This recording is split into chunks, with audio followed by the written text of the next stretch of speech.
Irmãos, eu quero compartilhar rapidamente com você o que está escrito no Evangelho de Jesus Cristo, segundo Lucas, capítulo 18, a partir do verso 1.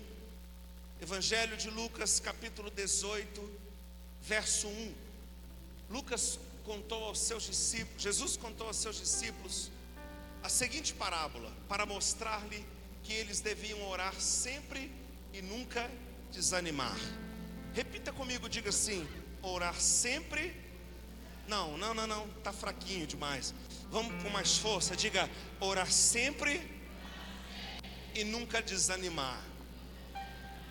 Irmãos, de vez em quando Deus me leva a um tempo de reflexão muito profundo sobre a oração. Escute, preste atenção.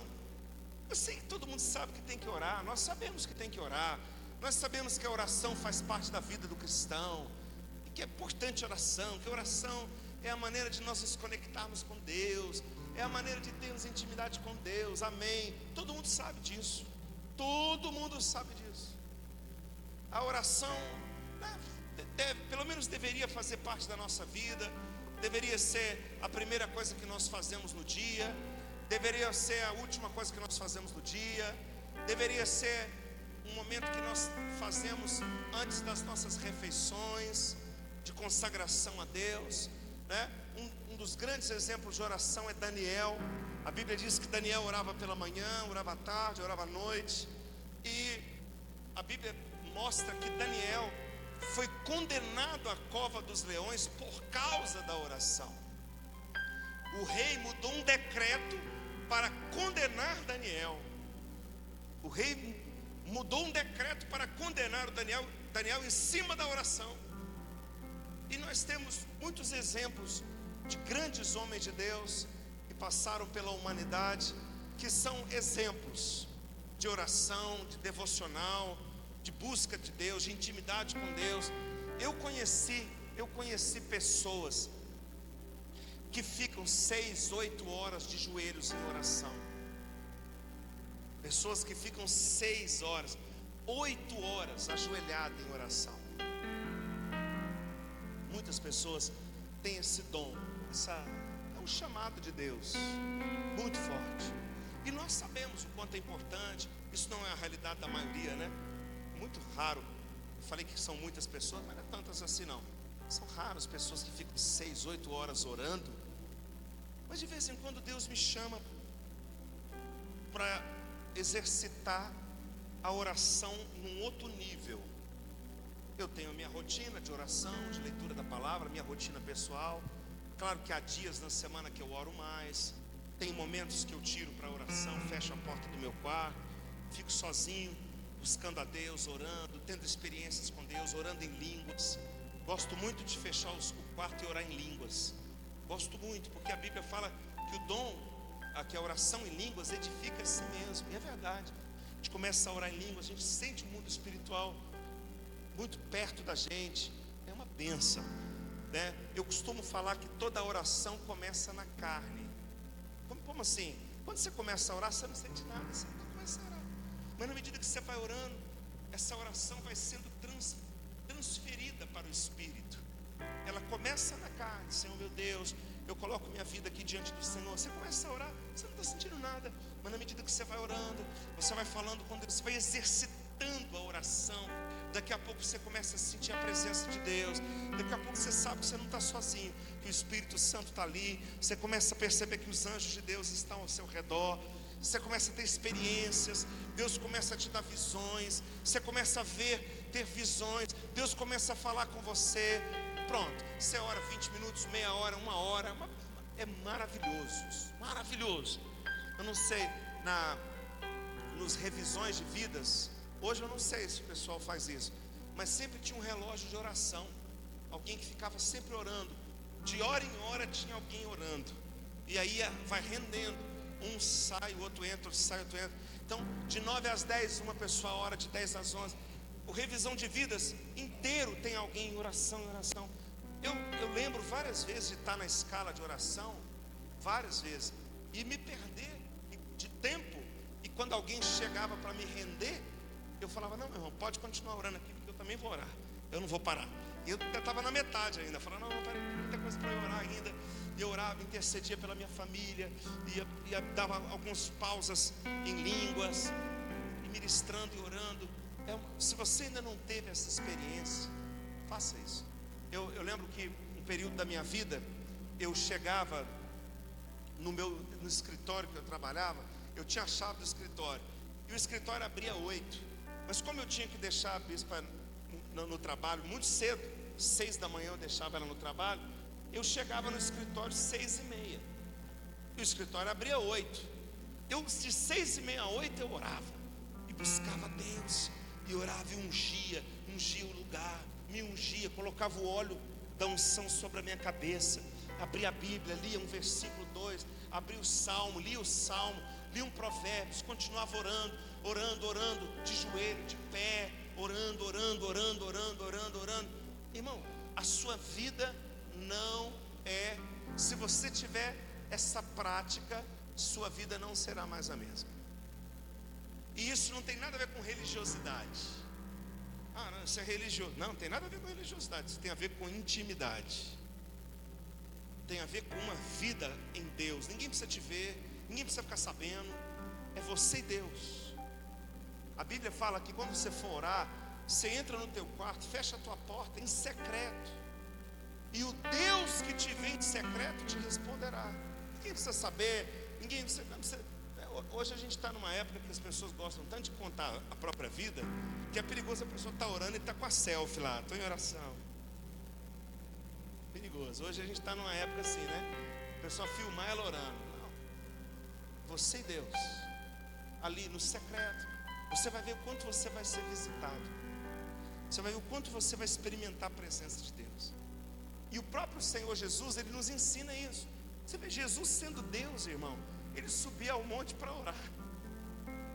Sendo Deus. Ele tinha momentos de oração. Sendo Deus. Jesus é Deus. Ele subiu ao monte para orar. E Ele está falando para os discípulos aqui, Ele está ensinando que eles deveriam orar sempre. Orar quando? Sempre, nunca desanimar. E Ele dá um exemplo da viúva.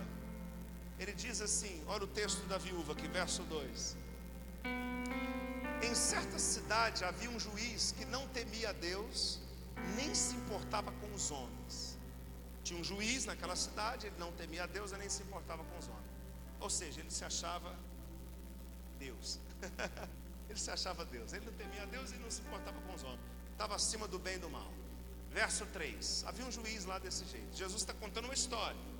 Havia também naquela cidade uma viúva que se dirigia continuamente a ele, suplicando-lhe: faz-me justiça contra o meu adversário. Essa viúva era uma pessoa simples, humilde, que tinha uma causa, e ela ia até o juiz, pedir o juiz para julgar a causa em favor dela. Mas aquele homem não temia a Deus e nem a homem nenhum, quanto mais uma viúva simples. Mas volta e meia essa mulher estava lá pedindo misericórdia a esse juiz. Versículo 4. Por algum tempo ele se recusou a atendê-la. Por um bom tempo ele recusou a atendê-la. Mas finalmente disse a si mesmo, olha o que o juiz disse a si mesmo: embora eu não tema a Deus, nem me importe com os homens, essa viúva está me aborrecendo. Eu vou lhe fazer justiça para que ela deixe de me importunar. O homem não teve misericórdia porque se tornou misericordioso.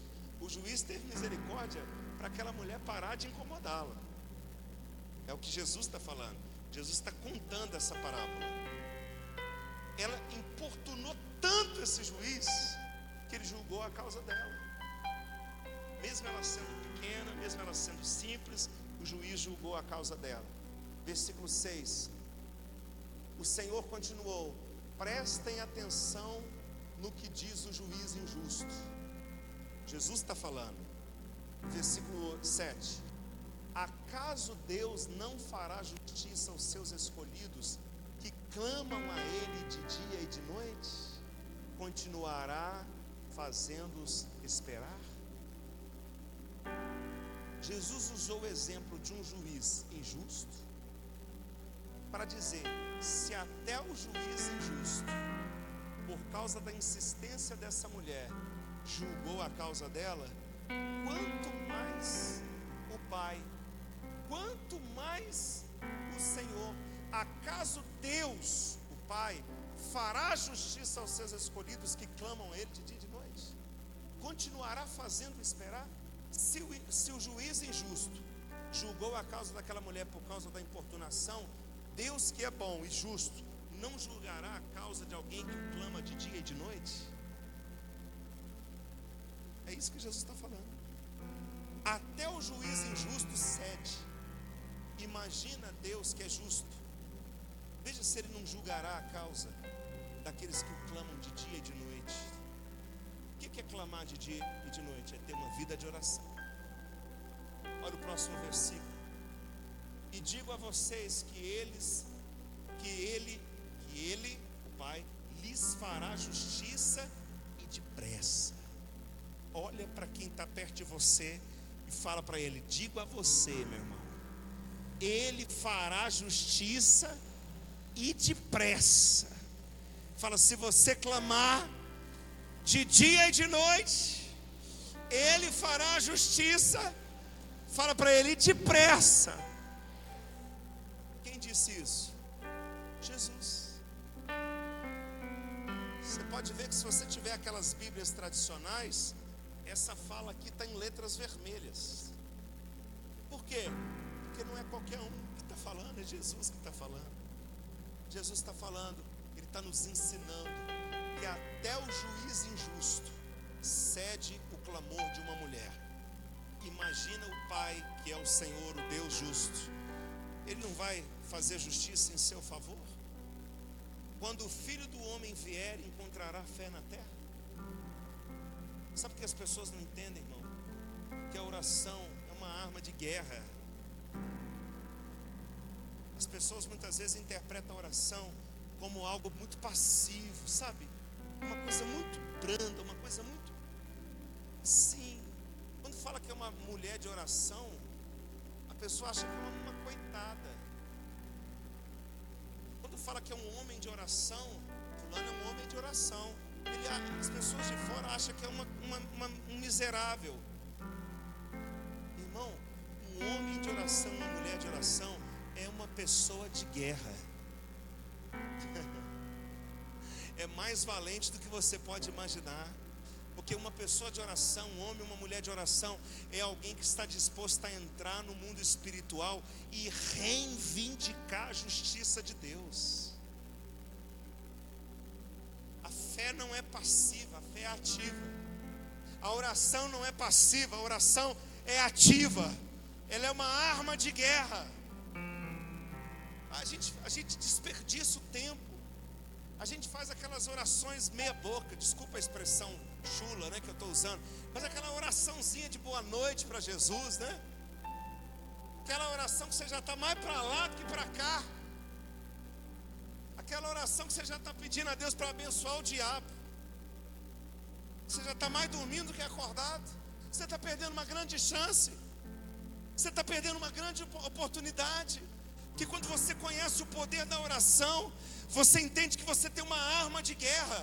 E com essa arma você pode entrar no mundo espiritual, guerrear, paralisar as forças do mal, ministrar poder, ministrar milagre, ministrar cura, determinar a tua vitória e ver a manifestação da glória de Deus através da sua vida, meu irmão. Ver Deus mover, ver Deus fazer, ver a obra de Deus se completar através da tua oração.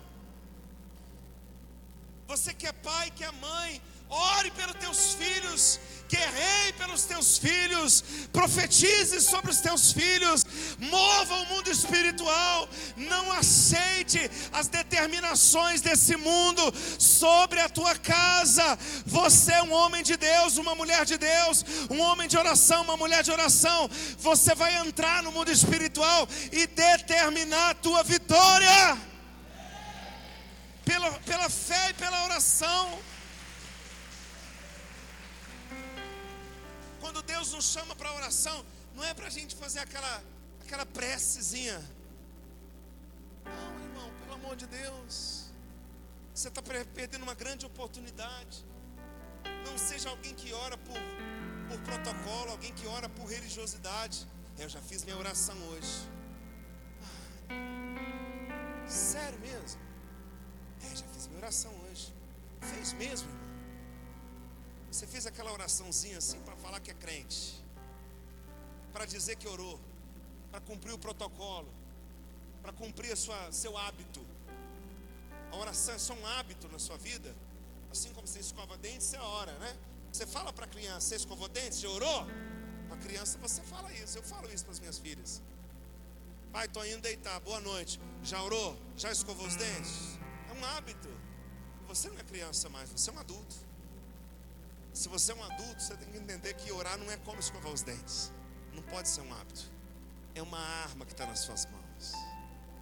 Deus te deu uma arma super poderosa. E se eu fosse você, eu praticava isso, irmão. Quanta coisa você reclama, em vez de reclamar, por que você não ora? Quanta coisa que você acha que poderia ser diferente na tua vida. Podia tanto isso ser diferente. Já orou, irmão? Já orou? Mesmo. Já entrou no mundo espiritual. As pessoas me pedem oração e eu oro pelas pessoas com o maior prazer do mundo. Mas eu fico pensando, será que elas também oram? Ou será que ela está colocando só em mim essa responsabilidade? Será que elas também oram? Você tem orado, tem movido o mundo espiritual, tem clamado, faça isso. Jesus está dizendo que até o juiz injusto julgou a causa da mulher. Imagina o Pai. Você tem uma causa, irmão. Você tem uma luta, você tem uma guerra. Ore. Entre na batalha por essa causa. Ore. Profetize, libere palavras. Fecha teu quarto, você e Deus. Para de ficar esperando tua esposa. Para de ficar esperando seu marido. Para de ficar esperando o incentivo do teu líder, do teu pastor. É você, irmão. Sua salvação é individual.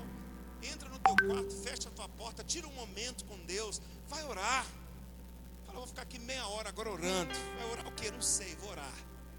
Entra lá e vai orar, vai clamar, vai buscar, vai mover. Você vai ver como o céu vai se abrir sobre a tua vida. Você vai se surpreender com o que Deus fará. Você vai se surpreender. Você vai ficar abismado. Por quê? Porque a maioria das coisas na sua vida, você passará a gastar menos energia e terá mais resultado. Porque o tempo que você gasta de oração, Deus passa a batalhar em seu favor. Causas judiciais vão destravar, situações de saúde vão se resolver, problemas de família Deus vai tocar, vai mover. Por quê? Porque você parou de trabalhar com o teu braço e passou a trabalhar com o poder da oração e pela fé. Dezenas de coisas na sua vida vão se encaixar. Um monte de coisa vão passar a dar certo. Por quê? Porque você aprendeu a mover os céus em teu favor. Amém? Eu quero convidar você a ficar de pé. E nós vamos exercitar agora por um minuto essa oração. Em nome de Jesus. Talvez você tenha pouco tempo de caminhada. Você diz, eu não sei o que orar. Ei, sabe de uma coisa? Quem aqui tem um grande amigo ou amiga, uma pessoa do coração mesmo, best, muito amigo,